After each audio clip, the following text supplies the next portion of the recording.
nilagay sila doon sa mga posisyon na yun, ng mga matataas na posisyon sa gobyerno. Kapag civil servant naman, they serve or namamahala sa mga batas ng bureaucracy. So, nagsisilbi sila na yung gobyerno hindi sila pinapakinggan or ano man yung pagbabago sa pamuluan. Next naman, is coordinating policy, development, and development and budgets. Right? Coordinating policy, development, and budgets. Yung pinapakasal is role in supports the specific place of the role to motivate a policy making. Rather than canter for the agency to develop policy recommendations. Executive is talking about the broader support for policies. Though the legislative controls the budget, executive represents budget and are called accountable for allowing performance. Without serious budget policies are major problem for So dito, sa ibang sistema ng gobyerno, mas malaki ang papel ng mga executive sa paggawa ng batas. So minsan, ang mga mambabatas ay sumusunod lang, lalo na kung kaalyatan sila ng isang leader, kaya ang executive ay hindi lang talagang pagpatupad ng batas, siya din ang pangunahing gumagawa ng batas. So, ayun, malaki yung role ng executive dahil sila yung bumubuo ng mga policy and budgets na at sila din yung may pananagutan sa pagtanghal or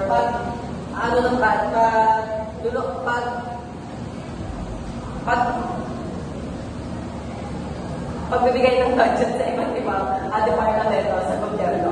Next naman ay in democracies and parliamentary system, executives are given more active in policy making.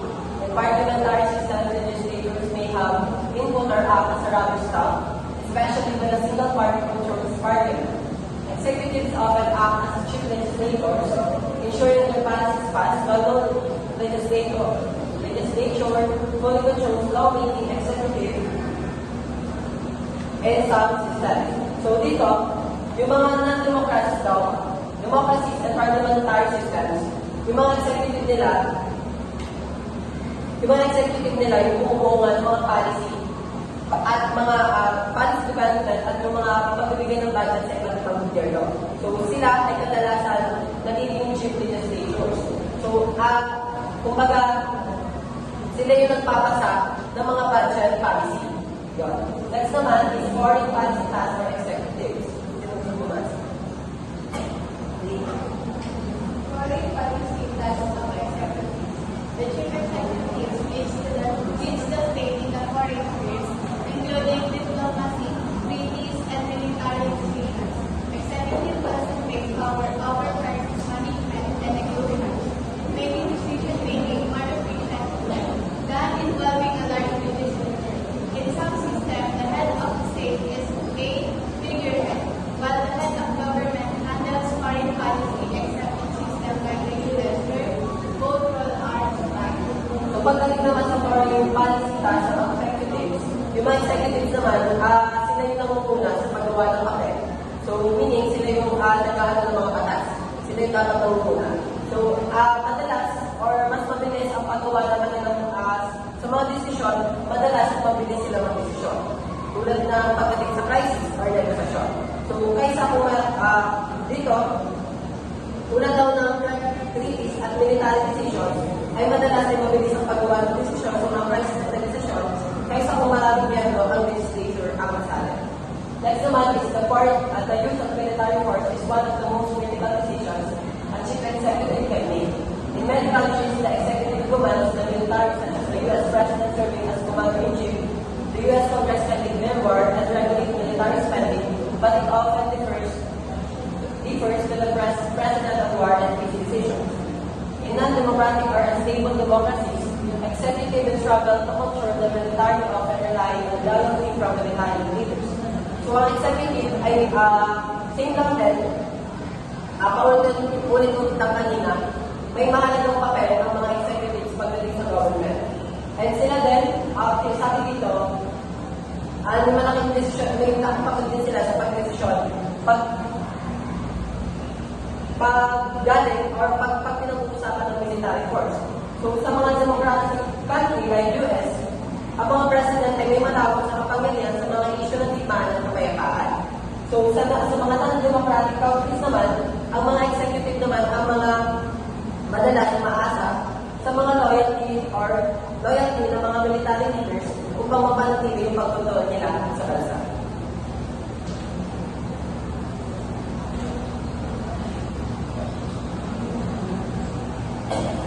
Dito naman, ang question time. Ito naman ay isang isang tradisyon na or mga parliamentary system kung saan ang mga miyembro ng parliament ay nagtatanong sa mga prime ministers at iba pa mga ministers.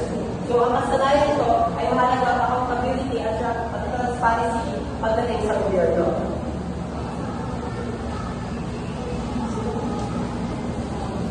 Questioning is a parliamentary system. Parliamentary questioning is a key feature of parliamentary systems that has not been well established in a comparative manner. Federico Russo and Manny Weber researched questioning practices in 17 European parliaments. Their findings were established in a June 2010 article in the Journal of Legislative Status. Their study classified parliamentary procedures for ministerial questioning and ranked their effectiveness. So, according to Russo and Weber, nagbigay daw sila ng malalim na pag-aaral sa parliamentary questioning. So, dito,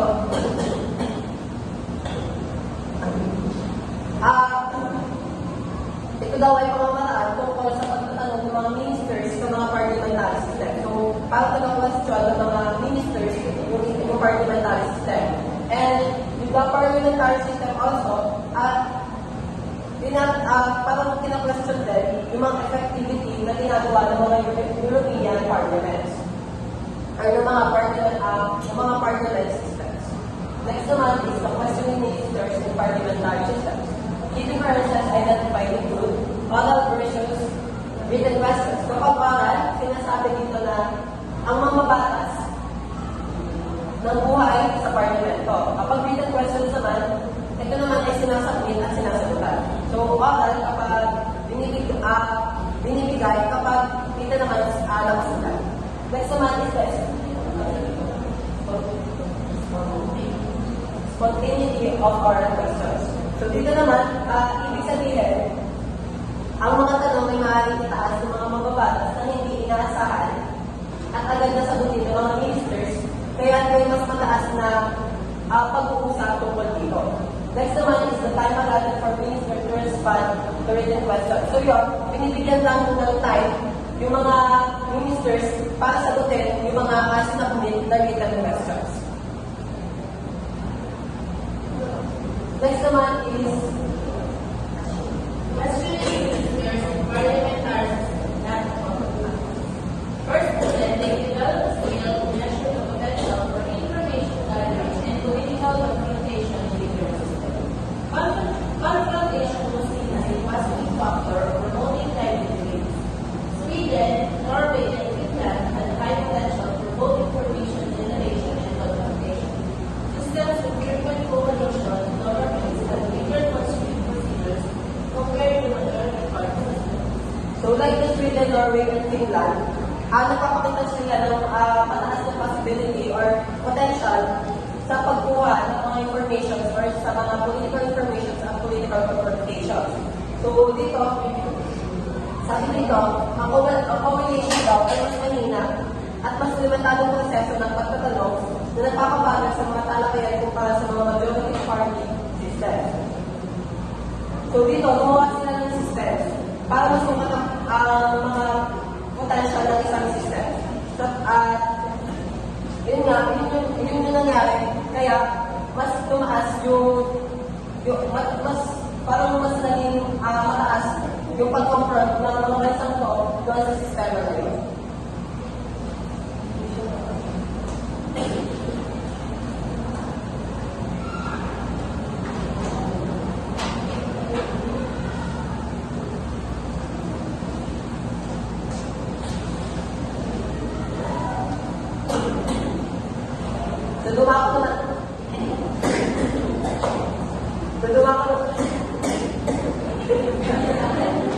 So, So, dumako naman tayo sa unelected components of government.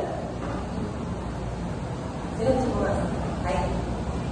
So there are unelected components of government can be controversial as some of these components has insufficient organic authority.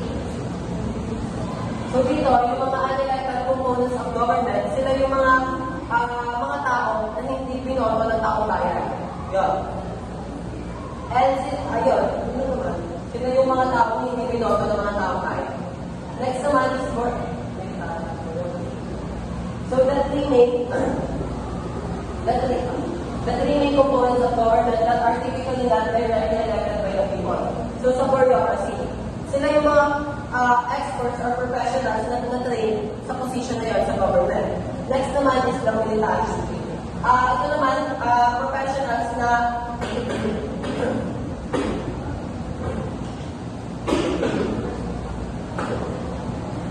pagdating naman sa military, sila naman yung kumbaga nagpo-protect or kinukuha ng government na mag-protect sa ating bansa.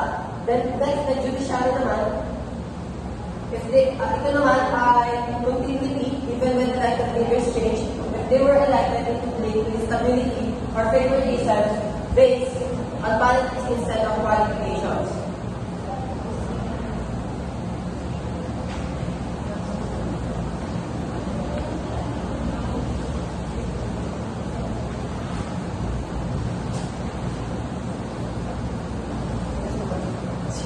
It also points out that while these components are not directly elected, their roles are important to the overall functioning of the government. So dito, it also points na kapag ang mga unelected components ng government, tulad na ng mga bureaucracy, judiciary at military, ay mahalaga rin yung kanilang papel sa maayos yung pagpapatakbo ng government. Di ba, ang judiciary nagpapasya kung tama ba ang batas o kung naaayon ito sa konstitusyon. Sa bureaucracy naman, sila yung nagpapatupad ng mga batas at sa pisyong public service sa araw-araw. Kapag military naman, nagbibigay ng seguridad at protection sa bansa. Ayan. These components are also important because they can make policy and are important even in democracies. Yun nga, mahalaga yung three components na yun para masigurado na maayos ang pagpapatakbo ng isang bansa. Next naman is the judiciary.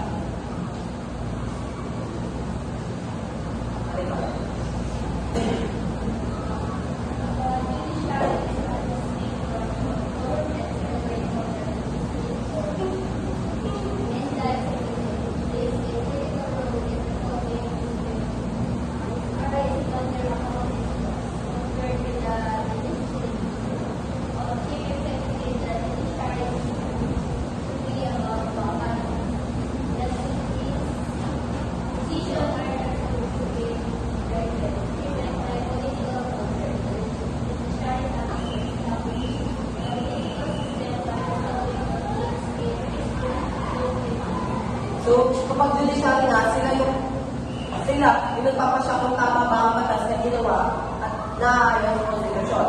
So, dito,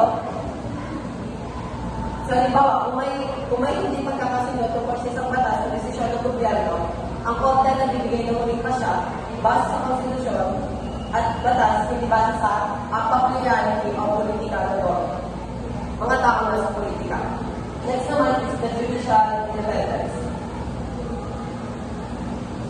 Judicial independence is crucial concept ensuring judges are free from influence or pressure from other government branches. This allows them to make impartial decisions based on the law. So yung judicial independence naman ay ang mga principles ng mga hukom na dapat malaya ang impluensya o pag-ibig mula sa iba't ibang sangay ng gobyerno tulad ng mga presidents at mga congress. So halimbawa, kung may kaso laban sa isang politiko, ang hukom ay dapat magdesisyon ayon sa ebidensya at batas at hindi lamang dahil sa takot na mula sa pamahalaan. Next naman is the legal system. Civil law. A legal system relies on an existing legal code where judges interpret the law within that framework. So sa civil law, ay ito sa system ng law na nakabatay sa nakasulat na legal code o mga batas. So halimbawa, Kung may kaso ng pagnanakaw ang hukom, ay titingin sa nakasulat na batas tungkol sa pagnanakaw at doon i-base ang kanyang desisyon. Pagdating naman sa common law, dito naman ay isang sistema ng batas kung saan ang mga desisyon ng korte ay ng korte sa nakaraan ay ginagamit na batayan sa pagdesisyon ng mga bagong kaso. Kung sa past court decisions naman, sila yung nagiging gabayan ng mga bagong kaso. Halimbawa, kung may bagong kaso tungkol sa online fraud at may kaparehong kaso ng napag-desisyon na noon, gagamitin naman po ang dating desisyon bilang magiging batayan o bilang magiging ebidensya ng kaso yun.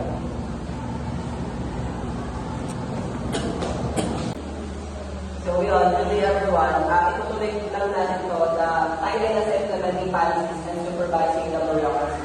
Kung sino gusto pumasok? Implementing policies and supervising the bureaucracy.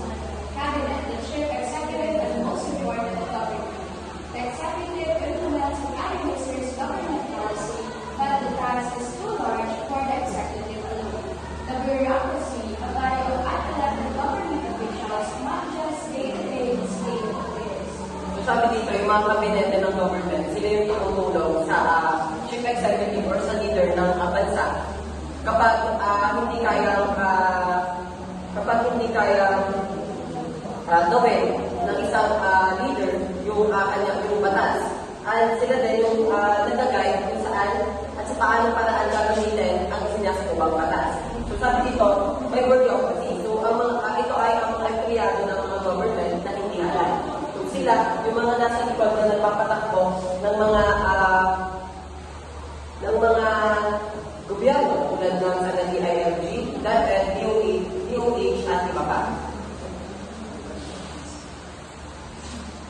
Next.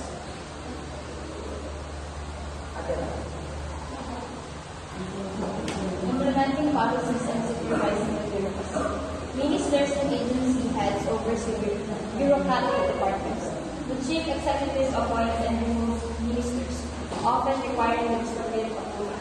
In British and German political systems, chief executives make around 100 appointments. The cabinet consists of the most important ministers in various sizes of 24,000 members. So yung mga ministers at mga agency heads, sila yung namamahala ng mga bureaucratic departments. Yung mga chief executive naman, sila naman yung inaatasan sa mga ministers at inaalis nila kumbaga, alam na nila na hindi pwede yun or hindi siya masasucess sa isang yung batas. And then,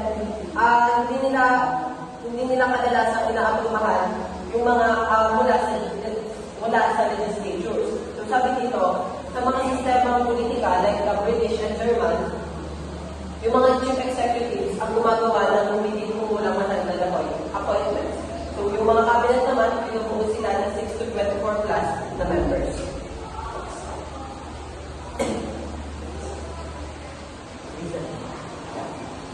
Ministers and agency heads are political appointments, but civil servants are the lower levels of bureaucracy. Civil servants theoretically serve the government objectively, regardless of leadership changes.